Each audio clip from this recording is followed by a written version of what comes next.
আমি ফার্ম গেটে 8টা টিউশন পড়াই। আজকে 4 মাস ধরে 8 জনের একজনও আমার কোনো বেতন টেতন দেয় না। এখন আমার পকেটে ভাত খাওয়ার কোনো টাকা নেই।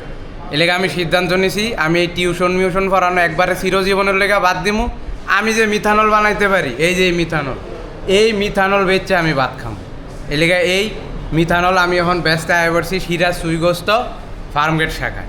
এখন হ্যাগো কাছে এই মিথানল দিমু। আমার এই মিথানলের কিন্তু হেভি চাহিদা। হেরা কিন্তু আমার থেকে মিথানল চাইছে, বিনিময়ে তারা কইছে যে আমারে সারা জীবন এই সিরাজ সুইগস্তে খাওয়াইবো, আর তাকে আমি সারা জীবন মিথানল দিয়া যাবো। এই যে মিথানল লয়ে আইছি, এখন তারা আমার লেগা খাবার দাবার লয়ে আইব। আমার লেগা সিরাজ সুইগস্তের থেকে খাবার দাবার লয়ে আইছে, বিনিময়ে তাকে দিতে হইব মিথানল। এই যে খাবার দাবার, এই জায়গায় খাবার দাবারের দাম কেমন? মোটামুটি কম দামি, কিন্তু ওই কম দামের খাবার কেনার টাকাই আমার কাছে নেই। এই লেগে আমার এখন ব্যস্ত হইতেছে মিথানল। এই যে আপনার মিথানল আপনি বুঝালন, আর আমার খাবার আমি বুঝা লইছি।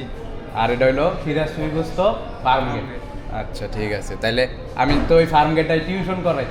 আমি আর ফার্মগেট টিউশন করাইতাম না। আমি এখন এই ফার্মগেট সিরাজ সুইগস্তরে সব সময় মিথানল সাপ্লাই দেবো, হ্যাঁ আমারে খাওয়ান দেবো। এটাই হ্যাঁ লগে আমার ডিল নাকি? বাইগান